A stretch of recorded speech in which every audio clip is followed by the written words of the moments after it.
All right, you guys are in for a treat. Mike Farrell Sports Talk Show is back. My name is Adam. I've got Mike with me again. Thanks for listening to us on the Believe Podcast Network. And thanks for subscribing on YouTube. If you haven't done that, do that by now. Mike is putting his ear into the camera, which is really disconcerting. I'm not sure what to do with this. Is there more I need to know about your ear being in my Yeah, viewpoint, Mike? I'm a disgusting human being. I Mm, have allergies, so I live in okay. Connecticut. Been out and about. Allergies have been fine, but started getting a little cloggy in my ear. So I decided to attack my ear viciously last night with Q-tips, and I have impacted everything into my ear canal. Mm, So now I can't hear out of my left ear. yeah. So all day today, I've been doing the hydrogen peroxide and the bulb blasting and just trying to break everything up, and nothing's Yeah. working. And it hurts, and I'm pretty gross and ticked off about it. So I'm going to be doing a lot of this. Okay. The Q-tube is an interesting device. It hasn't really improved much in lifetime, right? It's been the same staple forever. There's been no advancements on the Q-tip. And I do believe I've heard this before that sticking that in your ear is the worst thing you can do. There's some sort of like new fancy gadget, I think, that like sucks the wax out. I don't know if this is a NC-17 show, but sucks the wax right on out of the eardrum. So the Q-tip has definitely been something that's not as in favor these days as your screen goes black. Yeah. Oh, you can hear me. You can see me now, though. I Yeah, just put in my ear, so you can hear me, right? I can hear you. Yeah. That could be the problem too. I blast so much music in my ears, but yeah, the Q-tip. Every doctor tells you don't put anything bigger than your elbow in your ear, right? That's the whole term. You never heard that? I have not. No. Yeah. Well, you Nor can't would I reach ever your try to elbow in put your my ear, elbow but in my ear. Yeah. it's an old person's term, and so Q-tips are dangerous. You could puncture your eardrum, but in this case, what you could do is you could clean your ears out, which is a normal human being, right? I mean, we Hmm. all have earwax, we all poop, we all pee, as humans. Can confirm. But you can also apparently move it around enough so that it clogs the entire auditory response of your ear. So then what you do, this is the fun part, is you take a Q-tip and you put it in hydrogen peroxide, and then you pop it in your ear and you listen to it, and it crackles because it's killing everything in there. I've been Hmm. doing that all day and it's still crackling, so that means there's a ton of stuff in there. So I'm hoping to wake up tomorrow and be a normal human being again, because I don't want to go to the doctor for this. Because what the doctor does, they've got two things. They get this big scoop that they put into your brainstem, Hmm. and then the other thing is this drainage system, saline Is it hydrogen like a water peroxide. syringe of some sort they blast Yeah, into your eardrum? Yeah. but Yeah. it hurts. It hurts a lot, and it's a pain in the ass, and it takes forever to get done. So this Oh, is why I'm in a bad mood, um, okay. just simply because of my physical incapabilities and disgusting nature of my human anatomy. When I thought about this show today, Mike, and I was scripting out what we might talk about, I didn't You have didn't this think? one. No, I didn't. Nope, I didn't have this one nope. on my board. But Mm-mm. I'm actually I was going to start with you. A personal affront. You had a little rant I know. on Saw Twitter that. Yep. talking about Florida and Mm-hmm. how excited you were for the Big Three this weekend, Yes. Mike. And Yeah. some of my UCF brethren got into your mentions. I'm sure a few folks have gotten blocked already. Yeah. You left No. UCF off that Big Three, Mike. I mean, what No. do we got to do? I Miami only beat block. Bethune. I mean, it isn't like they had a huge game. We beat South Carolina So State, pretty close, same margin. I don't I know. get it. I get it. So here's the thing. Like, I only block people if they're just obtusely rude. Like, if they tell me to die, or that I'm a piece of crap, or I'm a piece of garbage, or delete my account. UCF fans have been like funny about it. One of them Okay, good. said, "Yeah, I may have to unfollow you," or "Oh my God, this is awful," or funny memes. I'm not going to block people for that. It's just the vitriol and anger of you're a piece of garbage, die, that type of Hmm. stuff gets people blocked. Now, again, this goes back to my old age. This goes back to elbow in the ear. The big three is just what I call it. I didn't even think of UCF when I was talking about that, and we've talked Wow. about it. Jeez. Yeah, and we did an article Man. earlier this summer about ranking the big four, and is there a big four, and I just forgot. I forgot UCF because Big Three to me is always Florida State, Miami, and Florida. And what's happening this week is all three of those fan bases are cocky. And it's been such a long time because Florida State fans, I forgot how angry and horrible they are as human beings. Because they've sucked so long. This brings me back to when they were winning the national championship with Jameis, and before that, successful with Bowden. It's been so long that's been good. I forgot how bad they are. So they beat LSU last night, and they might as well have beaten Alabama and won a national championship because that's Did how they they're beat treating it. LSU or did LSU beat Well, themselves? we can get into that in a second. And then Yeah. Florida fans, they were cocky about Utah coming in and we're going to show this team number 7 in the country. And they did. They played physical football. Now, again, did Utah beat themselves? I mean, should Cam Reiser throw an ill-advised slant, inside the 10-yard line when a field goal will send it to overtime? Get It's into that. another Yeah. argument. And then Miami beat nobody and UCF beat nobody. But yeah, it's just the Big Three is just habitual. I'm sorry. Now UCF will go into the Big 12 and there'll be a Power 5 program, and maybe that will change the habit, but that's habitual. It's not a slight. It's I forgot you, which is Okay. the definition of a slight, actually. Was I'm sorry. absolutely a slight. If you just go ahead and apologize to UCF now, we'll get moving. I'm sorry, There we UCF go. All right. fans. Here we go. So you mentioned big games this week, and we're just going to riff this thing. We're going to just go game by game. We'll get a couple in here. And Mike, probably the most impressive, you mentioned it, was the Gators. I got to give it to them. Utah coming in, obviously they were ranked number 7, coming into the swamp, night game, humid, muggy. I mean, Kyle Whittingham was sweating, I think, when he woke up this morning. That shirt he was wearing was not helping him at all. Billy Napier finally got rid of that stupid jacket he had on because there was no need for that. But Florida comes out with an impressive 29-26 victory. And if I sum this game up in 2 words, it's not hard to figure this one out. And those 2 words were Anthony Richardson. He was the difference in this game, Mike. I know you had him lower on your quarterback 50 board, and largely because you hadn't seen him do anything. Right. You saw him go 17 of 24 for 168 through the air. You saw him also rush for another 106 yards, 3 touchdowns. He moved up your board, I assume, based on this performance? Yeah. Oh, yeah. So a lot of people were angry that I had Will Levis so high because of his NFL skills and ability, and Anthony Richardson outside the top 25, who has, even better, not an arm. He doesn't have a better arm than Levis, but he has, better mobility, and he's a bigger, more physical player, harder to game plan against. But, Will Levis had a season last year. He actually played a lot and put up okay numbers and was erratic. Anthony Richardson didn't play much. He had 6 touchdowns, 5 picks. So it would be irresponsible for me to put him that high. But now I would put him ahead of Will Levis for one game. But it's one game against Utah, a really good defensive program, a physical program. They could not figure him out. They were not going to game plan. We saw the game the whole time. I forget who the announcer was, but was talking about how maybe it was Orlovsky. It was Orlovsky, yeah. Yeah, who I'm not a big fan of, by the way. Why? He thinks he's so smart. I covered him as a recruit. Yeah, whatever. And his dad was an absolute nightmare, but I won't get into that.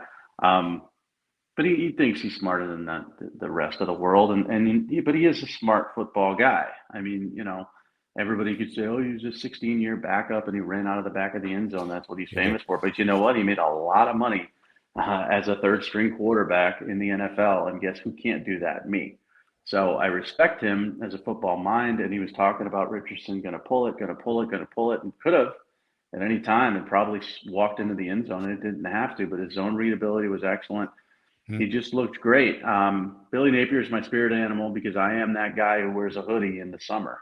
And Billy Napier wants to play physical. He wants to run the football. He wants to make Florida a tougher team. And we've seen that already in game 1. So all those idiotic, moronic fans that were calling Billy Napier out in June because his recruiting class wasn't great, they can shut up. They're all trolls. But the Florida trolls are out, and they're all calling me an idiot because I didn't have Richardson high enough. And I picked Utah to win this football game. And listen, this is what college football is about.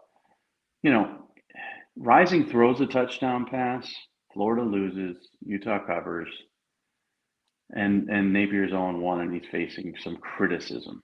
Okay, especially, defensive side of the ball. How do you let somebody go down the field like that? Blah, blah, blah. Cam Rising is not Tom Brady. That's just how fans are.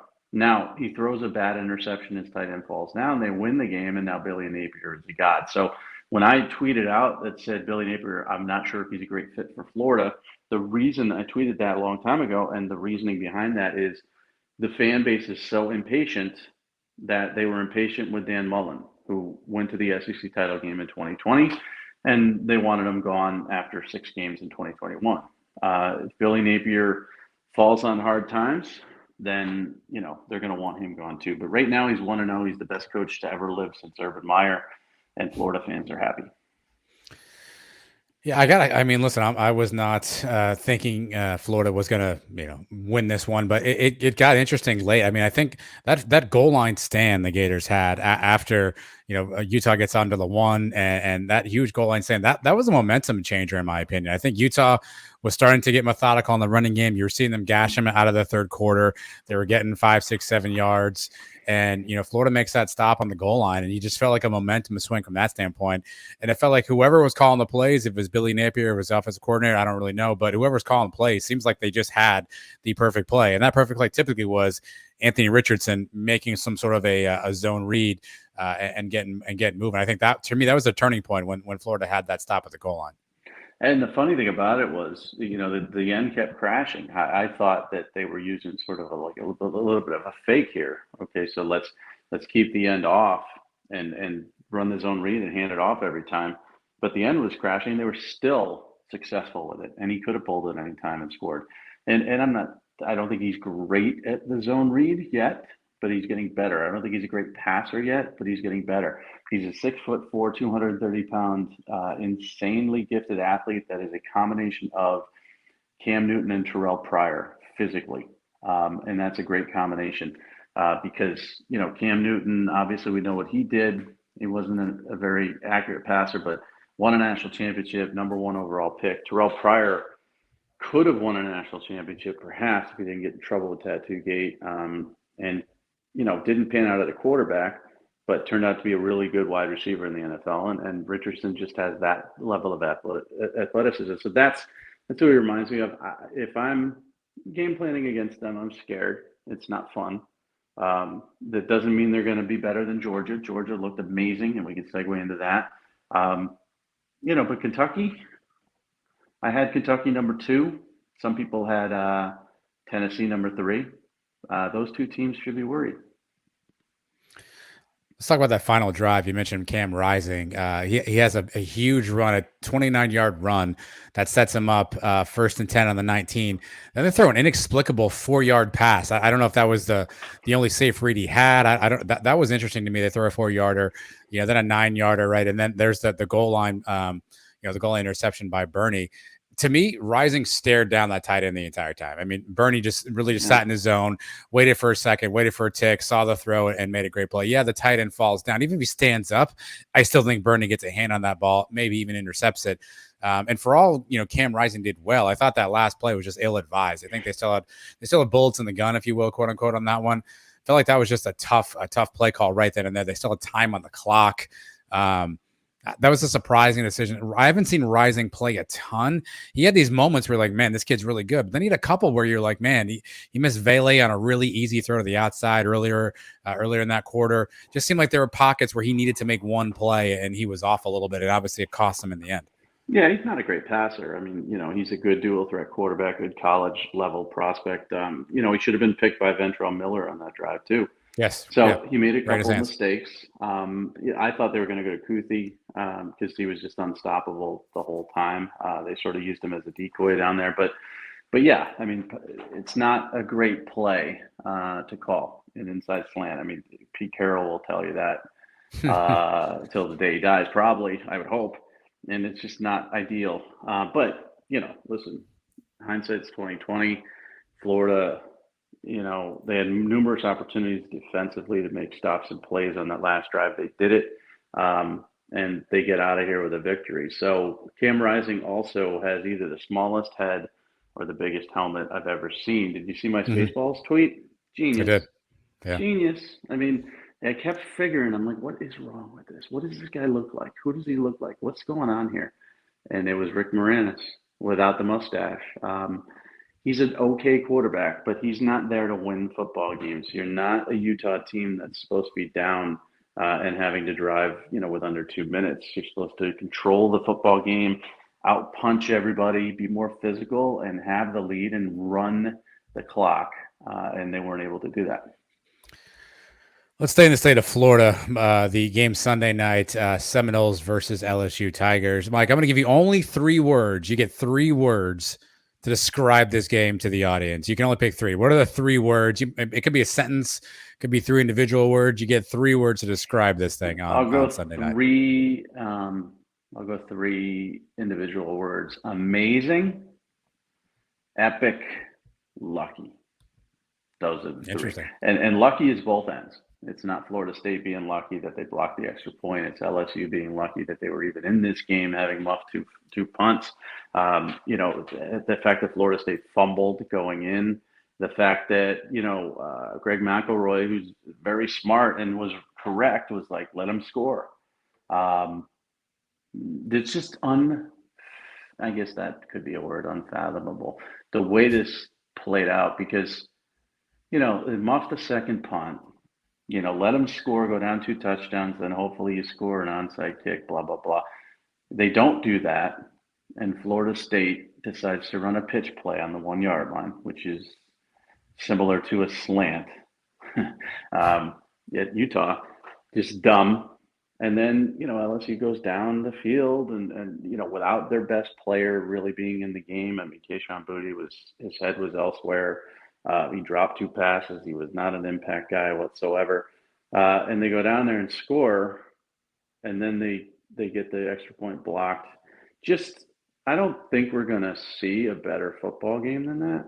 And we always say this out of week 1. There's always one game that's amazing that we always say that about. But, I mean, the fact that this game was even coming down to the wire, Florida State fans will tell you they outplayed LSU. I will argue that they were gifted a lot of opportunities as well. I thought Florida State's offense played well. Quarterback development is there. The running backs are solid. They had question marks at wide receiver. Johnny Wilson he's supposed to be a soft West Coast kid, and he's not. He's a monster that can't be stopped in many ways. Defense played well. Florida State deserved this victory, but they were also, gifted so many personal fouls. They were gifted Mason Smith with a completely fluky knee injury early in the game. Yep. They were gifted, 2 fumbled punts and a blocked extra point. They got a lot of gifts in this one. So here's what it looks like. And I tweeted this out. And of course, Florida State fans think I was taking a shot at them. I wasn't. If LSU kicks that extra point and wins this in overtime, Mike Norvell is in huge trouble. Huge trouble. That fan base is ready to string him up because they had the lead, because it was insurmountable after that second punt return fumble. The fact that they fumble that away, when he could have kicked a field goal and put it out of reach, and then lost that game, he would be in big, big trouble. Instead, because they blocked an extra point, he's 2-0, and Florida State's back, and they're going to win the national championship. Was Brian Kelly talking to anybody on that headset? So this is a different Brian Kelly. It seemed like that was a lot of the social media stuff was that no one had seen Brian Kelly actually speak into the headset all evening. Well, and also Brian Kelly is not now again at Cincinnati. He was a raving lunatic. At Notre Dame, he was a raving lunatic. And Notre Dame fans said, well, when he arrived here, he was behaved. He's never been behaved. He's always been the red-faced tomato who's screaming at everybody about everything. Everything. So many things occurred in that football game where Brian Kelly was just like, whatever. I was like, this dude is cashed out, and he's got a long-term contract at LSU, but all of it's guaranteed money. I think that this could be a disaster, and it's from one game and body language but he didn't seem to care because LSU honestly did a lot of dumb things, a lot of dumb things. And there were some calls that went against them Mhm. that maybe shouldn't have. And Brian Kelly just was like, whatever, man. Just go out there, Jaden, and do your thing. It's all good. It was the different Brian Kelly than I'm used to seeing. I know the answer to this question is actually no, but I'll ask just to be funny. Brian Polian, the special teams coordinator, obviously previously head coach at Nevada, spent some time at Notre Dame. Is he fired? Does he have a job tomorrow, Mike? Obviously, special teams was not the strong suit for LSU.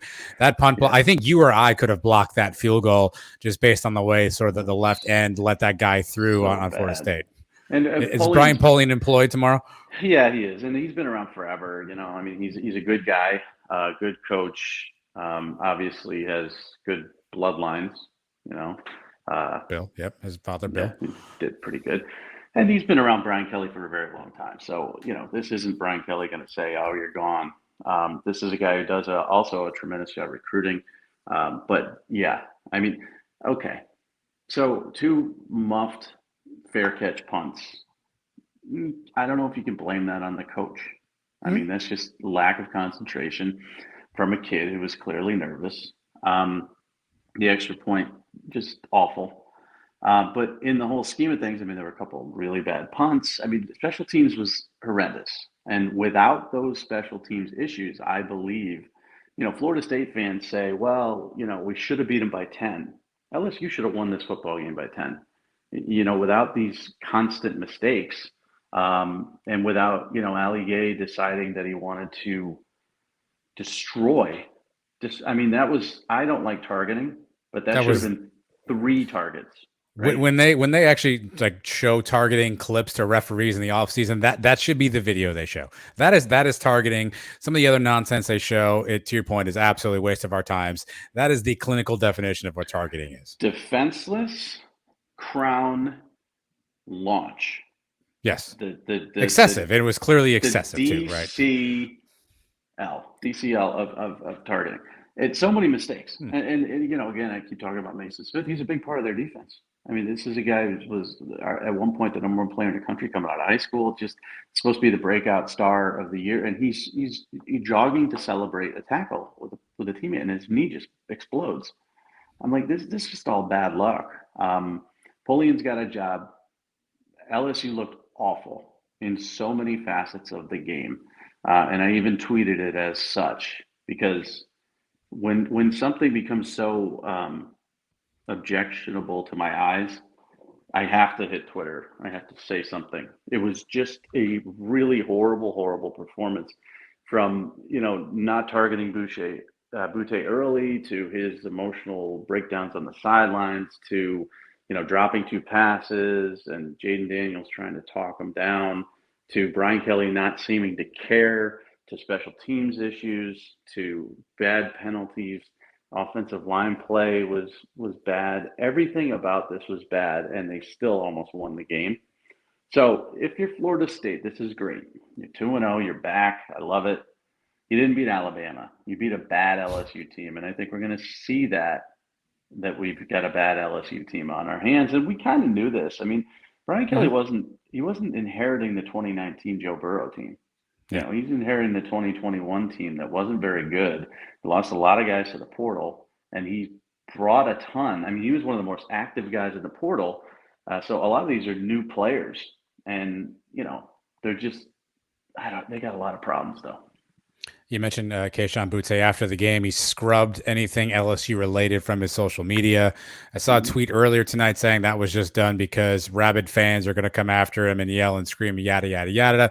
In today's day and age of, emotional intelligence isn't always the strongest in these kids, obviously. And at some point, the transfer portal is an issue. Do you have anything to report for us? Any information on what you think Kayshon Boutte may be doing next? Emotional response, or do you think there's something more here? Well, okay, so here's the background with Kayshon Boutte is that he wanted to transfer numerous times from LSU, and every time he was talked down. And there were some NIL deals put in place to keep him there. But, he wanted to leave a few times. This is a guy who was recruited by Ed Orgeron, and he lost his coach. This is a guy who had quarterback issues last year before he got hurt. And, he played great as a true freshman and he was great before he got injured, but he wasn't enamored with everything that was going on at LSU. So when I was at watching the game, I was like, okay, I knew coming in that he was a bit of a diva and a little bit of a hothead. And so when he wasn't targeted and he had 0 catches at the half, I'm like, we could really see something. We got to watch here. Just knowing people who know him and know the personality and how emotional he is and how, he's a great player and great players want the football, but he's also a bit of a diva. I'm like, he could leave. He might not come out for the half, or he could just leave and, head to the portal. But the portal makes no sense because he would have to sit out a year. So he's not going to the portal. He'll be fine. He'll be on the LSU roster. They're playing Southern or something. He'll probably get 20 catches for 500 yards just to keep him happy. But it's not a good look from the NFL's perspective. He's fast. He's got okay size, and he's got great hands, and he's dynamic.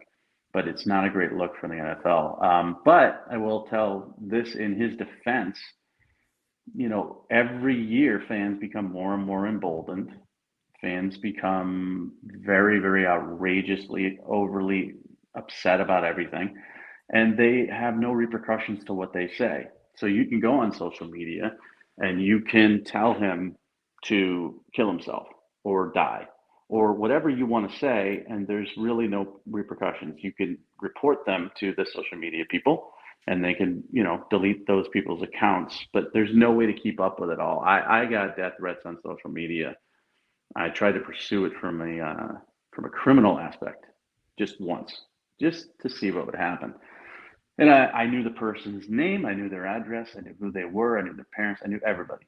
I had all the information, and I was told you can't do anything because it's social media. If we locked everybody up who made a death threat, then we wouldn't have any humans left. But my thing was like, don't lock him up, but just go to he's a little punk kid. Go to his family. Have the cops show up, knock on the door, and say this kid threatened to kill somebody. Nope, they wouldn't even do that. So, blacking out your social media isn't going to do anything. That's stupid.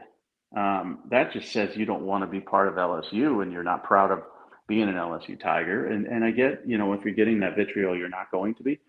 What you need to do is just, get off social media. But you can't in the NIL world. You can't in the world we live in. So I just think you should have done nothing. I think you should have just left it be. But there were other players that did this as well. And from what I understand, the amount of hatred towards some of the players at LSU was over the top. All right, let's get to a couple of fun games, then we'll get to some of the bigger ones. Here's a sneaky fun game I thought in the afternoon window. Arkansas 31, Cincinnati 24. I thought that was actually a really fun game to watch, a really interesting game to watch. KJ Jefferson from Arkansas played really well. This was kind of a new look Cincinnati team, a new quarterback, new offensive coordinator, a lot of new parts on defense. And Arkansas was pretty much in control the entire game. Cincinnati made their runs here and there, and you felt like they maybe could break back into it. What did you take more from this game? Arkansas is good. Cincinnati isn't as good. A little bit of both. What did you take away from this game? Again, a 31-24 Arkansas win. I think they're both good teams. I mean, Cincinnati, I believe, lost 12 players to the NFL. Mm-hmm. That's a lot. That's like Alabama level. Okay. Not all first rounders like Alabama or whatever, but that's a lot of depth off of your team. Luke Fickell's a good coach. They've got talent on this team. It's not as much talent as last year, and they're not going to make the playoff, but they're a really good program, and they're in good shape heading into the Big 12. Arkansas needed to hold serve here. This was important. 9 wins last year, 6.5-point favorites at home against a top 25 team out of conference is not an easy way to start your football season, and they did a good job. They're physical. They can run the ball. KJ Jefferson can run the ball, so he's a dual threat, hard to defend. Defense is solid. My takeaway is Cincinnati is a good football team that will challenge in the AAC, and Arkansas is handling the pressure appropriately.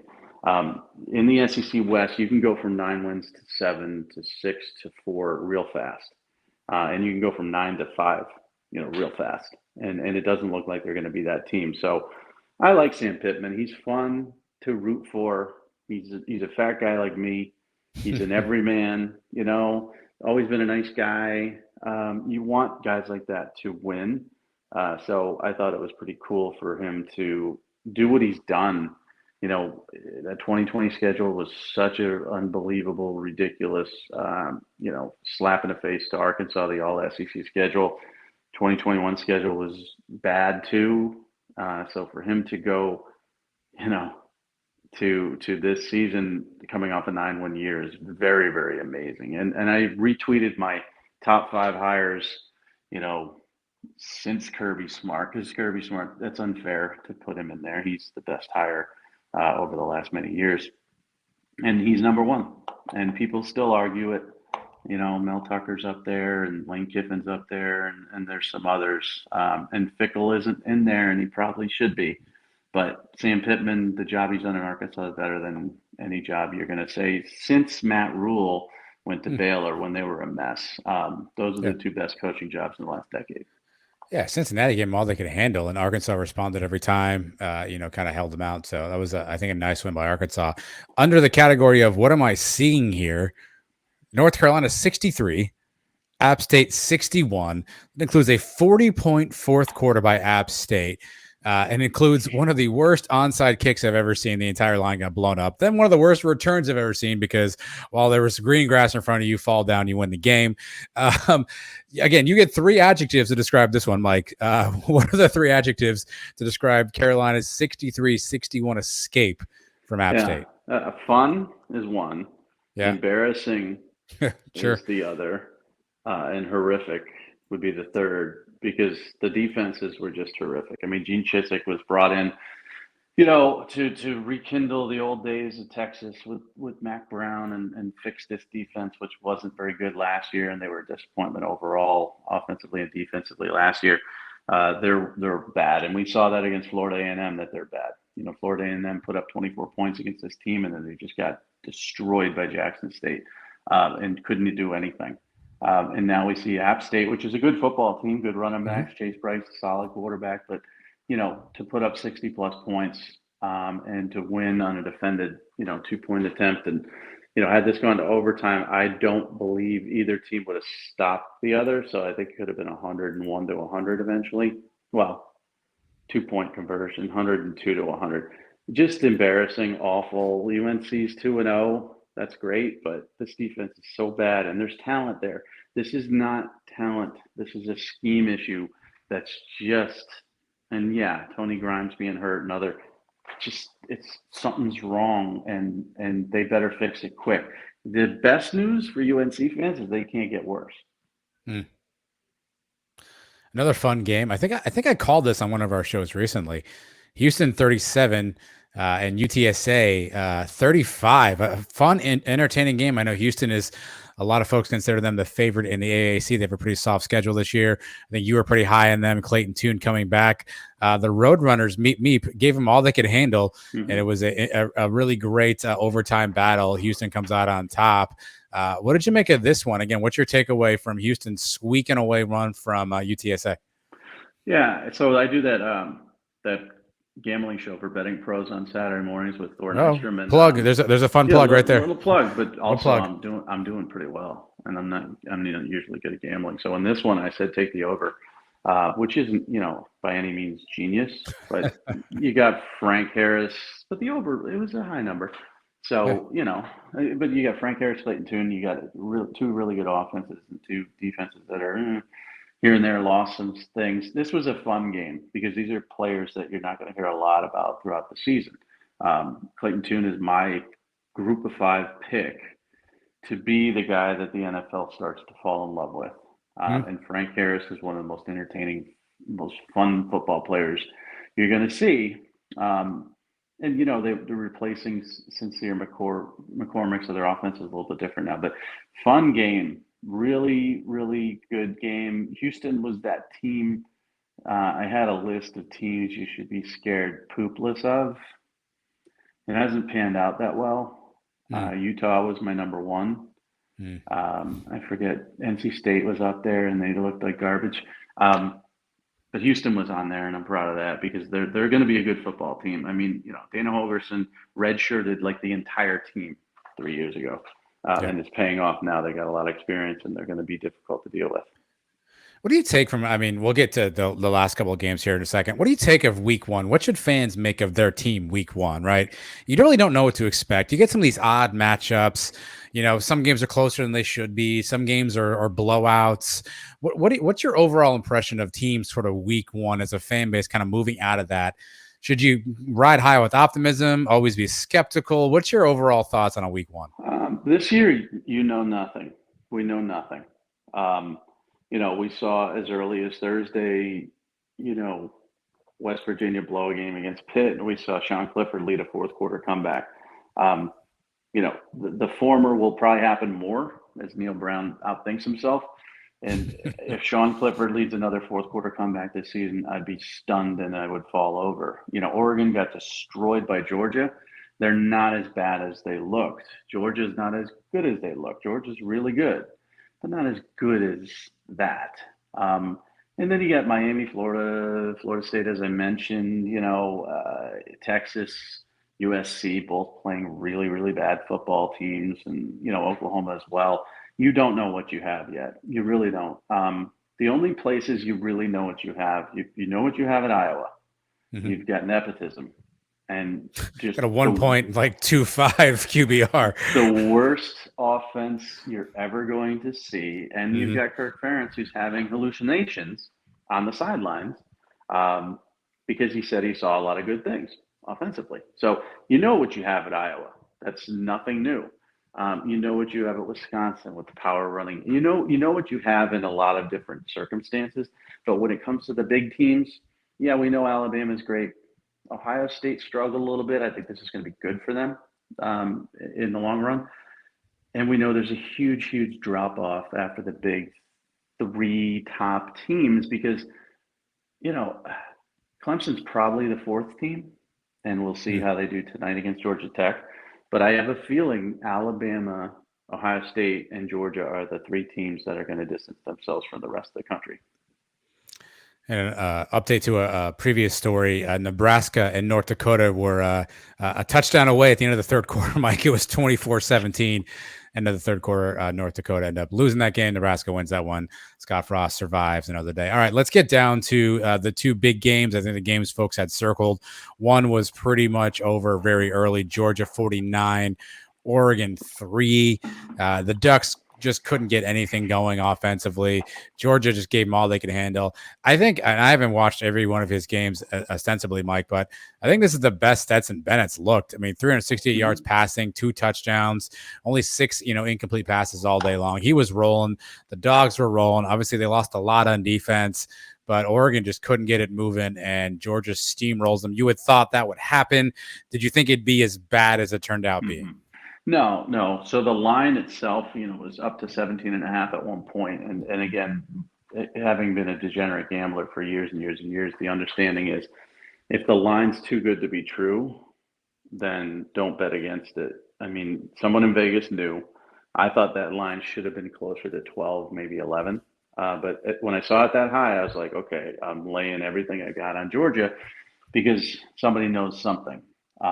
But the opposite can hold true in the Ohio State game. So I figured Georgia would win. I said to parlay that with the under, and the under just barely came in. It was 55, and it was 49-3. Honestly, in the third quarter, and I'm like, oh, geez, Georgia's going to kill the under here by themselves. I thought the familiarity with Dan Lanning would keep them within 3 scores, but this was just an absolute rout. This was destruction in every category. And Georgia, like I said, isn't as good as this. They're really good. Stetson Bennett looked awesome. He's got a confidence level that he didn't have before winning the national title. So much talent on the roster. And Oregon's not this bad either. So take away from that game that Georgia is a playoff contender for sure, and that Oregon will rebound and be a factor in the North in the Pac-12. What are we doing with Bo Nix? It didn't work, swimmingly at Auburn. 21 to 37, 2 INTs, no touchdown passes. Is he going to have this job all year? We didn't see Ty Thompson at all, which is very surprising. And Kenny Dillingham's one of the he's one of the coolest, funnest people in college football, and they showed that one offensive coordinator cam of him where Bo threw a typical Bo horrible pass for an interception, and Kenny Dillham's going, no, Bo, and he kind of knows what he has here. But the fact that we didn't see Ty Thompson confuses me a little bit. I thought this would be a great opportunity for him to get some reps. We won't see Bo Nix the whole season, I don't think. I think he's better than this. But again, Bo tries to do too much. Bo is, I think, used to the offensive line at Auburn because he's got a clock in his head that says, one read and just scramble and run around when you really don't have to sometimes. And he's got a pretty good offensive line there. He's just rushing everything. He's not slowed down. He's not matured as a quarterback. And I know Dillingham likes him, but I also know Ty Thompson he's a potential Anthony Richardson type of talent, and he's got to get on the field soon. Not as athletic, but big, strong, difficult to game plan for, and I think he's got to get on the field. All right, the marquee game of the evening, Notre Dame, Ohio State. You were one that thought this would be pretty much a one-sided affair. Mm-hmm. The Buckeyes 21, Notre Dame 10. This was still close, Mike, going in the fourth quarter, though, at that point, right? It was still 17-10, at that point. Ohio State puts on a late touchdown to obviously take the victory. How did that happen? Is Notre Dame better than you thought? Or was Ohio State's offense specifically – obviously, Jackson Smith and Jigba went out for a period of time. He was kind of in and out throughout the game. They're the top receiver. Notre Dame's defense better than you thought, or Ohio State's offense not as good as you thought? I think Notre Dame's better than I thought they would be. Marcus Freeman, is a defensive coach. He's got these guys playing hard. They're playing physical. They came in with a chip on their shoulder being 17-point underdogs. Jackson Smith and Jigba going out changed the entire approach for Ohio State offensively. And the reason is this. C.J. Stroud is still developing as a quarterback, but he's a lock-on guy. And by that, I mean he locks on who he wants to throw to. And Jackson Smith and Jigba, as we saw in the Rose Bowl, is the guy he wants to throw to. So when he's out, then Stroud has to become more of a field surveyor. And it takes him time to get into that. He hit, Marvin Harrison and Emeka Egbuka and some other guys, here and there, and he got better as the game wore on. But Notre Dame played a really good football game. They were in this game. I like Al Golden. Al Golden doesn't like me, I don't think. If this goes back 25 years, maybe he likes me now. I don't know, but let's get him on the line. Al Golden, welcome to the show. I wish, but I just don't understand the double safety blitz on 3rd and 11. I will never understand that. I can't even imagine writing that on a piece of paper, and I can't even imagine sending that call in. Delayed double safety blitz, by the way, allowed them to go over the top of single coverage and score that touchdown that gave them the lead. And then Notre Dame's not a team, I think, that's going to be able to play a lot from behind, even if it is 4 points, because Buckner's new. He's getting used to the system. They don't have dynamic playmakers. They're used to field position. I think that's what they're going to be this year and play hard defense. So it's just unfathomable that call was made. But up until that point, a really, really good defensive game plan, a good Notre Dame team, not 5th in the country. But if Ohio State's 2, I guess you could make that argument. But I think Ohio State's going to get better from this. I think this is perfect for them. They leaned on their backup running back. They've got an embarrassment of riches there. They leaned on their offensive line. The defense was running around. They got pressure from the front 4. And C.J. Stroud had to look at other receivers. So when Smith and Jigba comes back, he's going to have this embarrassment of riches that he's used to, and he's going to spread the ball around more. And their offense is going to be really, really dangerous, more so than if they came out and blasted Notre Dame 50-10. I think this is a teachable moment, as they call it, for Ryan Day, and this is perfect for Ohio State. They are not going to lose another football game in the regular season this year. And that offense is going to get just much better. For Notre Dame, is this the best loss of the weekend?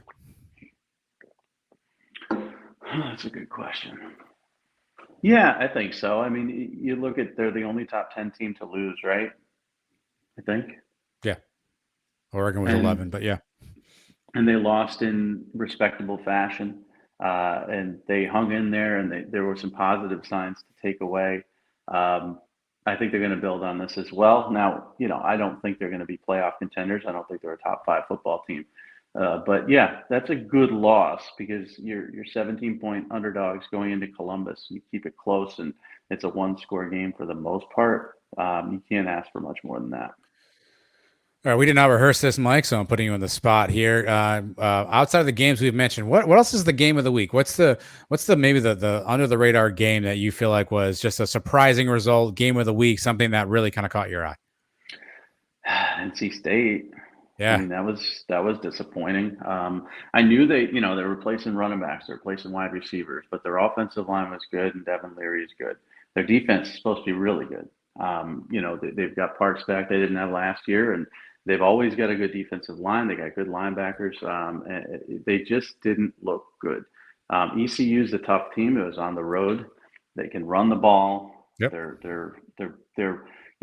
I mean, their quarterback is 58 years old. He's been around for 25 years. He's not going to make a lot of mistakes, but he's also not going to beat you. But the fact that it came down to a missed extra point and a missed field goal, yeesh, your season could have been out the window right there because everybody talks about how the Pac-12's done. Utah lost, Oregon lost. They're not going to recover from this and get into the playoff. NC State loses that game. They got to run the table. There are no losses, and that includes Clemson. The other one that struck me in the ACC was Louisville. How bad Syracuse, are you? 31-7. That was my next go. That was my next go. Yeah. They're so bad. I mean, I expected them to be pretty good. Malik Cunningham, Tyne Evans coming over from Tennessee. I expected them to be an okay football team, and all the momentum that Scott Satterfield got off the field. From the transfer portal, from recruiting, Reuben Owens, 5-star running back, Texas. They got, Clarkson's kid at quarterback. They're doing well in Florida. Recruit, all that is just shot to hell with a loss to Syracuse, a blowout loss to Syracuse. Every bit of momentum and excitement around that football office just thrown out the window in one game. And it's sad. I don't know if he survives this season because if that's the product they're putting on the field, he's not going to. You know who Louisville has next? Nope. UCF Friday night in Orlando. You should know this as a college football expert. So I just did a Twitter space, right? And people were ragging on me. One of the things was Eric Gilbert. I made a comment about how Eric Gilbert's fallen from, superstar freshman at LSU to 4th-string tight end at Georgia. And one of his mentors and coaches came on, I think his name's Terrence Edwards from Georgia, and he blasted me for the negativity of the post, the tweet. And my point to him was this was not about mental health. This was not about Eric Gilbert's, off-field issues. This was about what happened to a guy who was on top of the world to now a guy who was the 4th tight end on a football team. And he said, well, you should know there was an article about it in January. He arrived at 300 pounds. He's still having mental health issues. And I said, well, listen, all I saw was the guy at spring game who looked great. And I'm expecting the guy to look great. I had him like top 5 in my tight ends in the country based on what I saw. But my point is this. I should know Louisville and UCF are playing. I haven't really looked at next week's schedule that in depth. Every national college football expert out there, everyone, and I love some of them, and I think some suck. They don't know what the hell they're talking about 90% of the time, and I'm one of them. So when I talk about UCF, it's from a 10,000-foot view and a little bit diving in, from my experience with these kids as recruits, from my experience as a transfer portal, some stuff that I've read, some stuff that I've seen. But anybody out there who claims that they're going to watch 12 games of every Division I football team and know what they're talking about is lying. And I think really people need to understand that if you're coming to this podcast, which a lot of people don't yet, I'm trying to build it up a little bit with my stark honesty, with my earwax issues and the fact that I'm telling you and I don't really know everything. you really need to take away from this that you can get angry at people. You can get angry at takes. You can get angry at Kirk Herbstreit talking about the Tennessee and name, image, likeness stuff. Uh, you can get angry at Desmond Howard picking 4 playoff teams that probably won't make the playoff.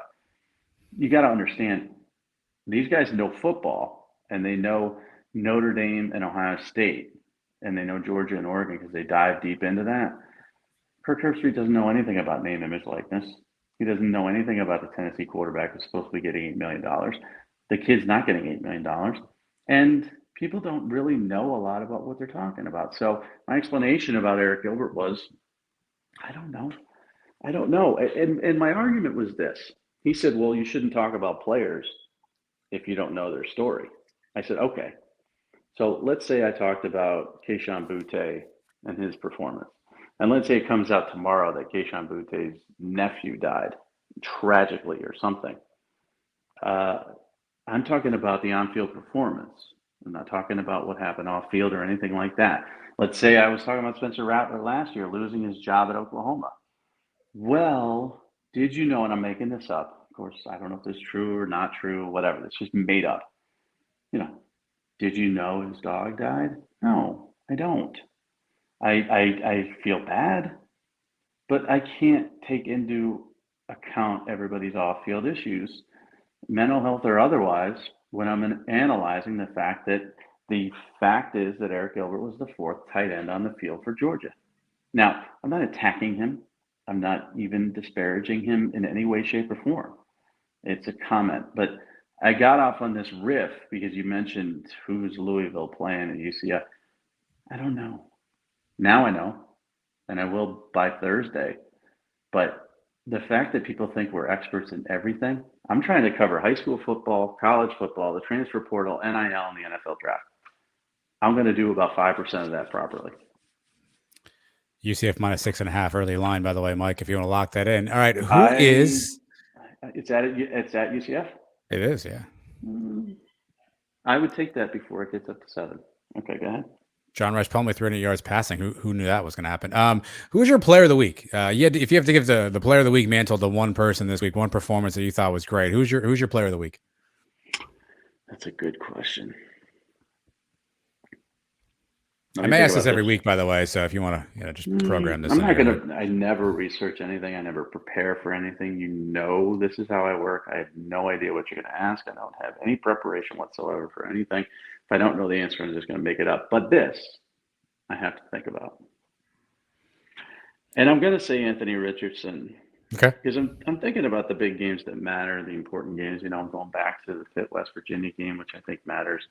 Ohio State, Notre Dame, Oregon, and Georgia, and then some of the Cincinnati or Arkansas, some of the games that matter. And then I'm thinking about, Bryce Young against Utah State and, the games that don't matter. The Utah-Florida game mattered, and it mattered quite a bit. It mattered to the Pac-12. It mattered to the playoff outlook. It mattered to Billy Napier in Florida. And that guy just couldn't be stopped. And he's a really, really likable person. He's a likable person.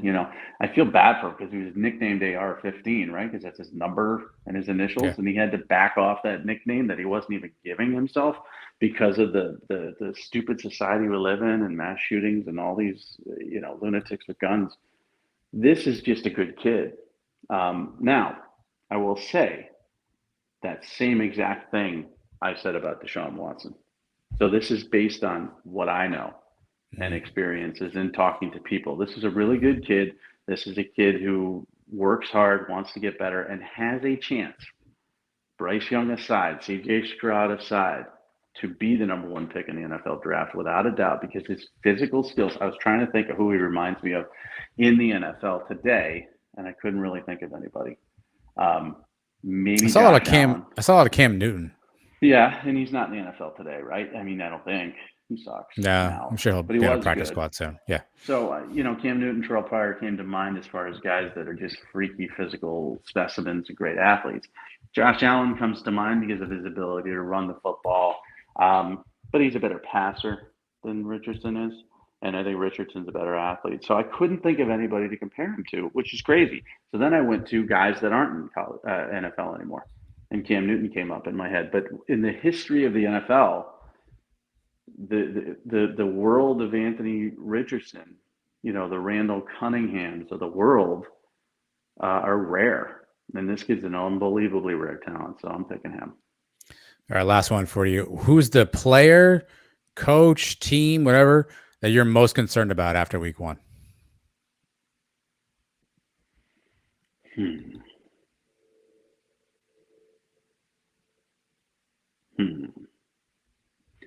That's a good one.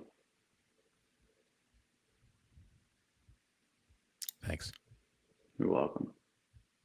For those watching on YouTube, Mike's thinking. Yeah, I want. For those listening, Mike's thinking I too. want to say Mac Brown. It's a layup answer. They're 2-0, but their defense is horrible. We already talked about them, so I don't really want to go that deep into them. I'm trying to think of teams that just, NC State we've already talked about. I'm trying to think of teams we haven't talked about that really kind of struggled, that have weaknesses that I think are really going to come back to bite them. Boise State lost to Oregon State. That was a bit of a eyebrow raiser. I'd pick that one. Come on. Jeez. Are you kidding me? Corvallis, man, they were undefeated at home last year. That place was rocking. I knew they would win. No, I think it's probably, one of those two teams, UNC or NC State. Louisville, of course, was a disaster, as we talked about. But I want to think of a team that's like a real preseason contender. Texas A&M 31-0 over Sam. Only 31 against Sam Houston. Yeah, and Haynes King threw 2 picks. They didn't look that good. But again, it's really hard to evaluate them or anybody against real crap football teams. So I'm thinking, Big 12. I'm okay with what I saw there. Maybe Oklahoma State. How about Oklahoma State? Not concerned for Gundy, but I'm concerned for that defense. Jim Knowles is gone. They gave up 1 billion points to a horrible football team. Spencer Sanders had to put on a Superman cape to actually win that game. And this is a team that, along with Baylor and Oklahoma, are preseason favorites to win that conference. And they looked horrible. So why don't I go Oklahoma State? How about the Fighting Jeff Scotts, the USF Bulls, which actually is not in South Florida? They were down 28-0 at the end of the first quarter against BYU. Yeah, I'm so stupid. I actually, this one I lost. I took them to cover against BYU. I think there was 13 points or something like that, and they got destroyed.